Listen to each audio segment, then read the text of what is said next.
No Brasil, o Março Marinho é o mês da prevenção ao câncer de intestino ou colo retal. Esse é o segundo tumor maligno mais frequente entre as mulheres e o terceiro entre homens. Meu nome é Valdeísa Costa, sou psicóloga positiva, trabalho na área da educação e da saúde há quase 30 anos. E nesse vídeo eu vou falar com vocês sobre a importância de diagnóstico e tratamento precoce do câncer coloretal. Também vou falar sobre os principais fatores de risco que favorecem o surgimento do câncer coloretal e sobre o que nós podemos fazer para preveni-lo.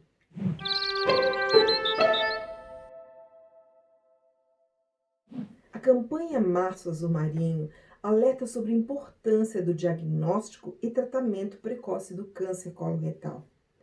Sabe-se que a maior incidência de casos ocorre na faixa etária entre 50 e 70 anos.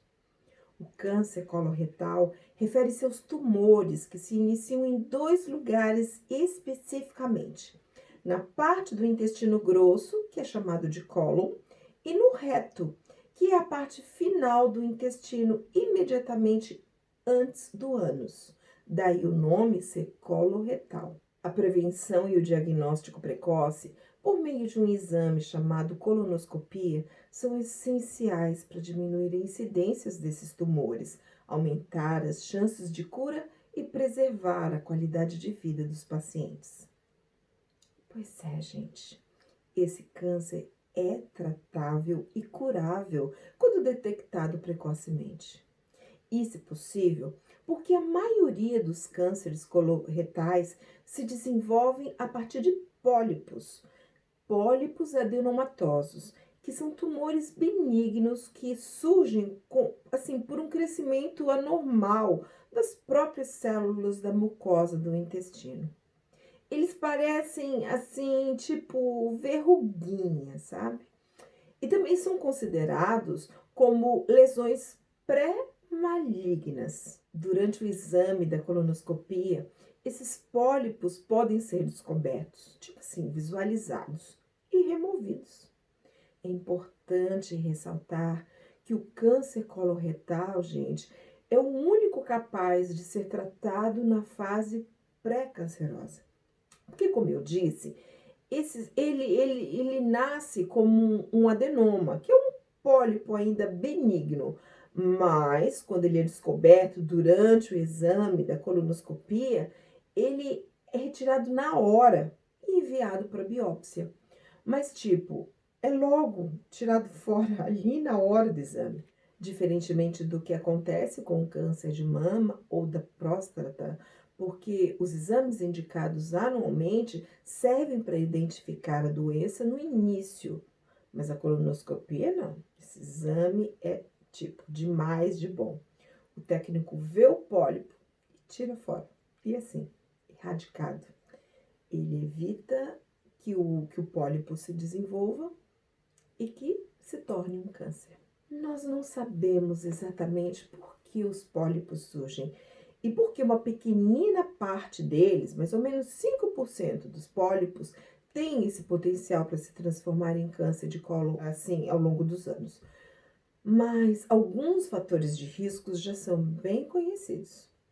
A idade das pessoas, que eu já falei para vocês, acima de 40 anos, doença inflamatória intestinal, história familiar de pólipos intestinais, tabagismo, sedentarismo, obesidade, hábitos alimentares como uma dieta muito rica em gorduras saturadas e carnes, uma dieta pobre em frutas, vegetais, fibras e cálcio. Também o consumo excessivo de álcool e por aí vai. As coisas que nós bem sabemos que são prejudiciais à nossa saúde. Gente, infelizmente, indivíduos com um parente de primeiro grau com câncer coloretal têm risco 3 vezes maior do que a população em geral. Nos casos em que esse familiar teve esse câncer antes dos 45 anos, o risco é 5 vezes maior. Em relação aos sintomas, os 3 principais são: número 1, sangue persistente nas fezes. Isso acontece sem assim, um motivo óbvio ou está associado a uma mudança no hábito intestinal. Mas, gente, vamos ter calma aí.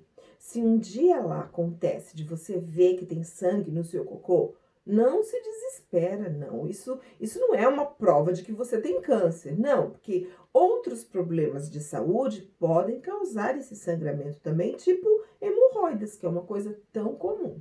Uma mudança persistente nos seus hábitos intestinais, que geralmente é tipo fazer cocô com mais frequência ou ter diarreias muito frequentemente. Gente, de novo, eu tenho que dizer que se isso acontecer, você não precisa pensar logo que tá com câncer. Primeiro pense que talvez você tenha comido alguma coisa que te bateu mal, tá? Dor abdominal. Mas uma dor abdominal persistente, assim, cólica embaixo aqui da barriga e também inchaço ou desconforto, mas tipo, sempre causada por comer alguma coisa, assim, como uma consequência de que você comeu alguma coisa.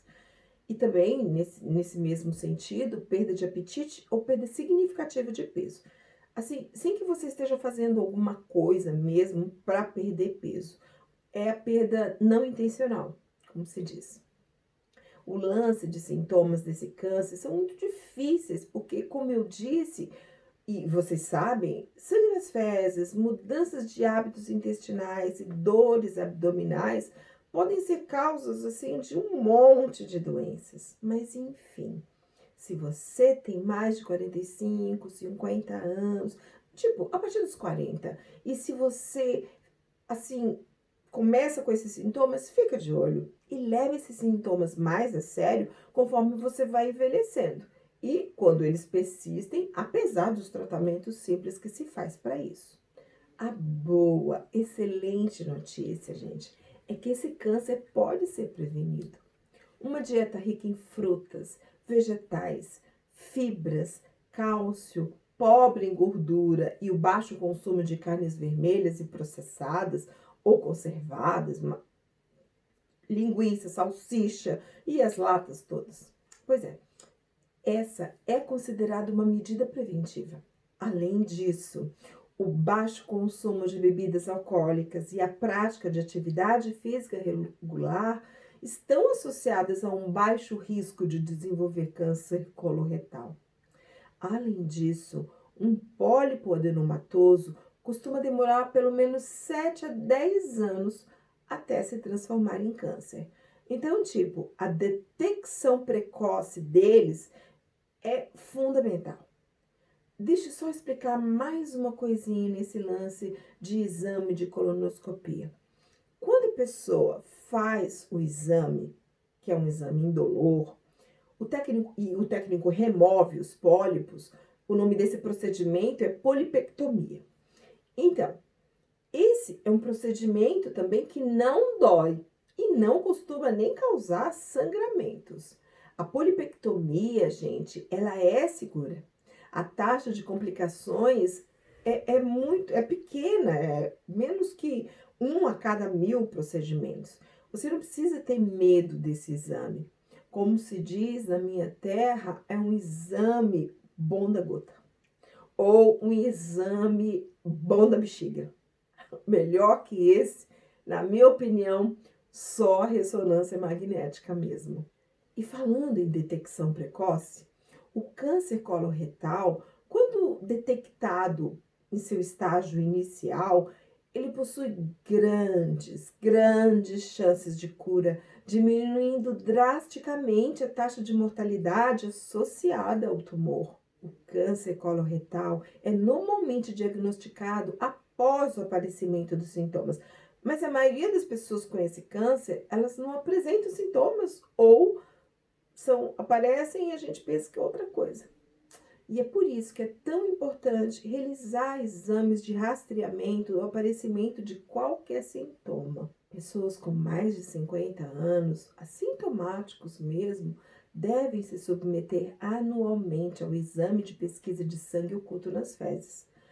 Mas isso é assim, você precisa marcar uma consulta especificamente para ver isso. Durante a consulta, o médico, a médica, fará perguntas sobre o seu histórico clínico, bem como dos possíveis sintomas, para avaliar se alguma alteração possa sugerir que ali tem um câncer. Como parte desse exame físico, o médico, a médica, vai apalpar cuidadosamente o seu abdômen para ver se tem alguma massa ou se os órgãos internos estão aumentados. Talvez ele ou ela também precise fazer o toque retal para determinar se existem áreas anormais e mesmo se tem pólipos ali na região do ânus e do reto. Se durante o exame o médico ou a médica suspeitar de alguma coisa, provavelmente vai solicitar mais exames para poder ter certeza do diagnóstico. Infelizmente, no Brasil não há políticas de rastreamento populacional de câncer coloretal. Aqui na Inglaterra tem. Eles mandam o kit de coleta de fezes para casa e a pessoa, a partir dos 60 anos, recebe aquilo, faz a coleta da amostra, manda pelo correio para ser analisada. Isso é feito a cada 2 anos. Mas enfim, no Brasil e em outros países, o rastreamento se dá pela busca ativa de pacientes ou iniciativas isoladas ou por programas locais específicos de prevenção ou quando a pessoa vai no médico especificamente para ser investigado. Meus queridos e minhas queridas, temos muitas evidências de que cerca de 30% das mortes por câncer coloretal são atribuídas ao estilo de vida inadequado em relação à alimentação e atividade física. Ainda não são totalmente esclarecedores todas as relações e mecanismos que ligam o hábito nutricional ao desenvolvimento do câncer. Entretanto, diversos estudos epidemiológicos mostram que as populações que consomem grande quantidade de frutas, vegetais, pouca gordura animal, pouca carne, calorias, apresentam um risco significativamente menor de desenvolver os tipos mais comuns de câncer, de forma geral. Comer bem significa ingerir uma variedade de alimentos que supram adequadamente o organismo, com proteínas, carboidratos, gorduras, vitaminas, minerais, fibras. Entretanto, deve-se evitar o consumo diário de doces, frituras, bebidas gasosas, refrigerante, gente. E assim, uma dieta balanceada diminui o risco de muitas doenças, e entre elas, o câncer. Até que se identifique claramente a relação de um determinado componente nutricional com o risco de um tipo de câncer, as recomendações são para que a dieta seja baseada em vegetais e que inclua frutas e verduras diariamente. O predomínio de grãos integrais sobre os açúcares refinados como fonte de carboidratos e a limitada ingestão de carnes, gorduras, álcool e excesso de calorias, tipo acabar com aquele costume de que toda refeição precisa ter sobremesa. Deixa a sobremesa, assim, para datas comemorativas, datas especiais, assim, para de vez em quando. Gente, vale a pena ressaltar também que a dieta alimentar saudável somente terá efeito benéfico como fator de proteção se essa dieta é adotada constantemente no decorrer da vida. Não é aquela coisa de cuidar da alimentação durante uma semana, 2, e depois voltar para aquela vida de comer como se não tivesse amanhã. O câncer coloretal, ele pode ser tratado por uma combinação de diversos tratamentos, dependendo de onde o câncer está, no intestino, né? E da extensão da disseminação. Os principais tratamentos são cirurgia, tipo, a parte cancerosa do intestino é removida. Essa é a maneira mais eficaz de curar o câncer de intestino. E em muitos casos, é tudo que a pessoa precisa. Também tem a quimioterapia, onde o medicamento é usado para matar as células cancerígenas e que pode ser tanto via oral ou via intravenosa na veia. E tem também a radioterapia, onde a radiação é usada para matar as células cancerosas. Também tem terapias assim direcionadas especificamente, que é um novo grupo de medicamentos que aumentam a eficácia da quimioterapia e previne a propagação do câncer. Paralelamente a essas terapias, existem outras naturais que muitas vezes fortalecem as pessoas para a realização de tratamentos mais invasivos. Como acontece com a maioria dos tipos de câncer, a chance de cura completa depende de até que ponto o câncer se espalhou no momento do diagnóstico. Se o câncer estiver confinado ao intestino ou ao reto, a cirurgia geralmente é capaz de removê-lo completamente. Atualmente, se usa mais a técnica robótica, que permite que a cirurgia seja realizada com menor dor e a recuperação é muito mais rápida. Da minha parte, eu gostaria de acrescentar que viver numa situação onde você suspeita que tem câncer, ou se você tem câncer, ou se tem alguém da sua família nessa situação, é muito comum que sentimentos de ansiedade e estresse possam se tornar tão desagradáveis que atrapalhem sua vida diária. Esse estado de preocupação pode fazer com que nós tenhamos dificuldades de concentração, dificuldades para dormir ou para trabalhar. Também nós podemos até mesmo machucar as pessoas que convivem com a gente ou com quem a gente se relaciona, com palavras ou comportamentos inapropriados, às vezes agressivos. Acontece. Mas olha, gente, existem métodos que podemos usar para conter essa ansiedade e diminuir o nível de estresse. Técnicas de relaxamento, por exemplo, são muito eficazes. Ai, gente, olha eu aqui de novo falando sobre técnicas de relaxamento. Eu preciso gravar logo um vídeo ensinando vocês algumas técnicas. Eu vou fazer isso, tá? Mas se você se sentir oprimido pelo estresse, pela ansiedade, pelo medo e a dor, e estiver lutando para lidar com toda essa situação, considere consultar um especialista que possa te ajudar. Marca uma consulta. Tenta marcar uma consulta comigo, eu sempre dou um jeitinho de arranjar um horário aqui e ali, ou então eu indico uma pessoa para você, enfim, procura ajuda. Não sofre sozinho, não carrega todo esse peso sozinho ou sozinha. Obrigada por ter assistido até aqui e se você ainda não é inscrito no meu canal, faça isso agora. E também escreve aqui nos comentários do YouTube de onde você me ouve. E, gente, compartilhe esse vídeo com as pessoas, não só durante o mês de março, mas essas informações são muito importantes porque todo mundo precisa saber sobre a importância da prevenção. Tanta gente que eu conheço com mais de 50 que nunca se preocupou com isso.